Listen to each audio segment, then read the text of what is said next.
girls, what do you think? What's her name? I mean, his name. We didn't name it yet. Yeah. Well, they had to give him. I had to give him a temporary name, Max, because he needed a name at the shelter.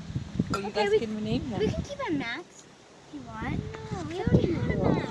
I don't think so. We already had a Max. Yeah, you're right. What do you think, Grace? He just pulled in the house. He hasn't been home yet.